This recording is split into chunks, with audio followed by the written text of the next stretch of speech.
Hi, இன்றைக்கி ஜெரி cooking channel என்ன செய்ய போகிறோம் தெரியுமா? சிக்கன் பிரியாணி, எல்லாரோடையும் ஃபேவரட் பிரியாணி எப்படி செய்கிறதுன்னு பார்க்கலாமா? வாங்க செய்யலாம். குக்கரில் கொஞ்சமாக நெய் ஊற்றி அதில் பட்டை, ஏலம், கிராம்பு, பிரியாணி இலை, அப்புறம் ஜாதிபத்திரி, அப்புறம் ஸ்டார் சோம்பு, இதெல்லாம் நான் ஒன்று தான் சேர்த்துருக்கேன். எல்லாத்தையும் சேர்த்து இவங்கெல்லாம் நல்லா வதங்கட்டும். லேசாக அதை போட்டு எல்லாம் பொரிஞ்ச பிறகு அதில் நீளமாக நறுக்கி வச்ச வெங்காயம், பச்சை மிளகாவை நான் கீரலை அப்படியே முழு மிளகாவாக கழுவி காம்பை மட்டும் பிச்சுட்டு அப்படியே போட்டிருக்கேன். வெங்காயம் எத்தனை போட்டிருக்கேன் அப்படின்னா 3 வெங்காயம் போட்டிருக்கேன். பெரிய வெங்காயம் 3 வெங்காயத்தை தோல் உரித்து கழுவி நீளமாக நான் நறுக்கி பச்சை மிளகா இதெல்லாம் சேர்த்து நல்லா வதக்கணும். பிரியாணியை பொறுத்த வரைக்கும் வெங்காயம் நல்லா வதங்கணும். அந்த கலர் மாறணும்.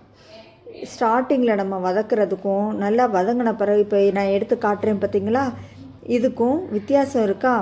நல்லா வதங்கணும். வதங்கின பிறகு தான் நம்ம இஞ்சி பூடு பேஸ்ட்டு இதோடு சேர்த்து போட்டு வதக்கணும். நான் இஞ்சி பூடு பேஸ்ட்டு கடையில் வாங்கி எப்பயுமே நான் செய்ய மாட்டேன். நான் வீட்டில் தான் அரைச்சி ஃப்ரிட்ஜில் வச்சுருப்பேன். காலியாக மறுபடியும் இஞ்சியும் பேஸ்ட்டும் தனித்தனியாக அரைச்சி ஒன்றா இது பண்ணி நான் அரைச்சி ஃப்ரிட்ஜில் வச்சு தான் அதை தான் யூஸ் பண்ணுவேன். கடையில் நான் வாங்க மாட்டேன். எனக்கு கடையில் வாங்கி பிரியாணி சில பேர் செய்வாங்க, எனக்கு அந்த டேஸ்ட்டு பிடிக்கலை. கடையில் வாங்கி செஞ்சோம்னா பிரியாணியோட டேஸ்ட்டையே அது கெடுத்துற மாதிரி ஒரு உணர்வு வருது. உங்களுக்கு பிடிக்குமோ அந்த மாதிரி நீங்கள் செஞ்சுக்கோங்க. தக்காளி 2 சின்ன தக்காளியை கட் பண்ணி வச்சு அதையும் சேர்த்து போட்டு இதோடு வதக்கிட்டுருக்கேன். நம்ம இஞ்சி பூடு விழுது போட்டோம்ல, அப்போ லேசாக வதங்கிட்டு அதோடு நான் தக்காளியும் சேர்த்து போட்டேன். ஏன்னா ரெண்டுமே சேர்ந்து நல்லா வதங்கிரும்.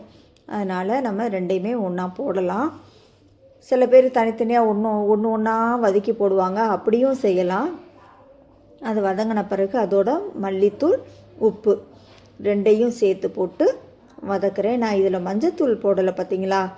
அதுக்கு என்ன காரணம் அப்படின்னா, நான் என்ன பண்ணேன்னா, இன்றைக்கி நான் அதிகமாகலாம் சிக்கன் வாங்கலை. 1/2 கிலோ சிக்கன் வாங்கினேன். 1/2 கிலோ சிக்கனில் கொஞ்சத்தை எடுத்து பாதியாக பிரித்து அதில் ஒரு பாதியில், அதாவது 1/4 கிலோன்னு வச்சுக்கோங்களேன், அந்த 1/4 கிலோவில் மஞ்சத்தூளும் தயிரும் போட்டு நல்லா கழுவிட்டு மஞ்சத்தூள் தயிர் போட்டு அதை நான் ஃப்ரிட்ஜில் வச்சுருந்தேன் ஒரு கிண்ணத்தில் வச்சு. அதை எடுத்து இப்போ நான் இதோடு சேர்த்துக்கிட்டேன். அதில் மஞ்சத்தூள் போட்டிருக்கிறதுனால நான் இந்த மசாலா போடும்போது மஞ்சத்தூள் சேர்க்கலை. அந்த கிண்ணத்துலேயே நான் தண்ணி அளந்து ஊற்றிக்கிட்டேன். எவ்வளவு தண்ணினா, இன்றைக்கி நான் வைக்க போகிறது பாசுமதி அரிசியில் நான் வைக்க போகிறேன். அப்போ 1 டம்ளர் நம்ம அரிசி, இந்த கப்பு தண்ணி ஊற்றுறேன் பார்த்தீங்களா, இந்த கப்பில் தான் 1 கப் அளவு நான் அரிசி எடுத்தேன். இதே கப்பில் 1.5 கப் அளவு தண்ணி கரெக்டாக இருக்கும். சில பேர் என்ன பண்ணுவாங்கன்னா, சிக்கன் தண்ணி விடும் அப்படின்னு சொல்லிட்டு தண்ணியை குறைச்சி ஊற்றுவாங்க. எனக்கு நான் கரெக்டாக 1 டம்ளர் அரிசிக்கு 1.5 டம்ளர் தண்ணினா அந்த 1.5 டம்ளர் தண்ணி தான் நான் ஊற்றுவேன். எனக்கு அது கரெக்டாக தான் இருக்குது. சோறு குழஞ்செல்லாம் போகலை, நல்லா இருக்குது. அதில் 2 முட்டையை அவிச்சு அதை லேசாக கீறி விட்டுட்டு அது கொதிக்கும் போது நான் அதோடு சேர்த்து போட்டுக்கிட்டேன். அவிச்ச முட்டையும் சேர்த்து நான் போட்டுட்டு புதினா, கொத்தமல்லி ரெண்டும் சேர்ந்து 1 கைப்பிடி அளவு இருக்கிற மாதிரி அதையும் எடுத்து நான் இதோட போட்டுட்டேன். அரிசியை நம்ம வெங்காயம் எல்லாம் கட் பண்ணுறோம்ல, கட் பண்ண பிறகு 1 கப்பு அரிசி பாசுமதி ரைஸ் எடுத்து நல்லா கழுவி அதை நான் அப்படியே தண்ணியை மட்டும் வடிச்சிட்டு வச்சுருந்தேன். அந்த அரிசியை தான் இப்போ நான் சேர்த்துட்டு உப்பும் போட்டுக்கிறேன். இதோட உப்பு போட்டுட்டு லேசாக ஒரு கிளறணும். ரொம்ப நேரம் அதை கிண்டிக்கிட்டே இருந்தோம் அப்படின்னா அரிசி உடஞ்சிரும். ஏன்னா இவ்வளோ நேரம் அரிசியில் ஊறிட்டு இருந்தது பார்த்திங்களா, அதாவது ஊறுதுன்னா தண்ணியில் ஊற வைக்கக்கூடாது, தண்ணியை வடிச்சிட்டு தான் அந்த ஈரத்துலேயே இருந்தாலே போதும். இப்போ நம்ம குக்கரை மூடி நான் 3 விசில் வைப்பேன். உங்களுக்கு நீங்கள் எப்போது ரெகுலராக எப்படி வைப்பீங்களோ அந்த மாதிரி வச்சுக்கோங்க. நான் 3 விசில் தான் எப்போவுமே வைப்பேன்.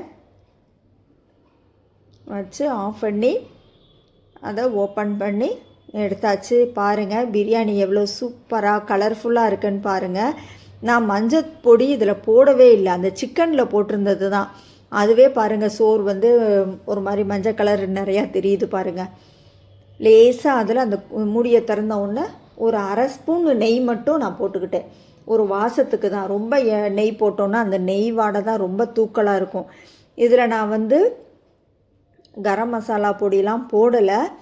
நம்ம போட்டதில் பட்டை ஏலம் கிராம்பு தாளிக்கும் போது போட்டோம் பார்த்திங்களா, அது மட்டும்தான். இதுவே எனக்கு போதுமானதாக இருந்தது. 3 விசில் வச்சு. இப்போ நம்ம வந்து சோறு வந்து ரொம்ப சூடாக இருக்கிறதுனால இப்போ நம்ம அதிகமாக போட்டு கிளறக்கூடாது. லேசாக நான் எடுத்து தான் விடுறேன் பாருங்கள். அதில் கூட அந்த முட்டை பிஞ்சிருச்சு. லேசாக எடுத்து தான் விடுறேன். ரொம்ப நேரம் நம்ம கிண்டணும் அப்படின்னா இந்த அரிசி நீளமாக இருக்கும் பார்த்திங்களா, உடஞ்சிரும். ஆறின பிறகு நல்ல சோறு வந்து பொலன்னு நல்லா இருக்கும், ஒன்றோட ஒன்று சேர்ந்து இருக்காது, தனித்தனியாக நல்லா இருக்கும். நீங்களும் இன்றைக்கி மிலாடி நபி ஸ்பெஷலாக இன்றைக்கி என்ன செஞ்சீங்கன்றதை கமெண்ட்ஸில் சொல்லுங்கள். சிக்கன் 65 வச்சு, வெங்காய பச்சடி வச்சு, சிக்கன் பிரியாணி, பாயில்டு எக்கு எல்லாம் வச்சு இன்றைக்கி நான் சாப்பிட ரெடி ஆகிட்டேன். உங்கள் வீட்டில் என்ன சாப்பாடு அப்படின்றதையும் கமெண்ட்ஸில் சொல்லுங்கள். ஓகே, தேங்க்யூ, பாய். நம்ம சேனலை மறக்காமல் சப்ஸ்கிரைப் பண்ணுங்கள். பாய்.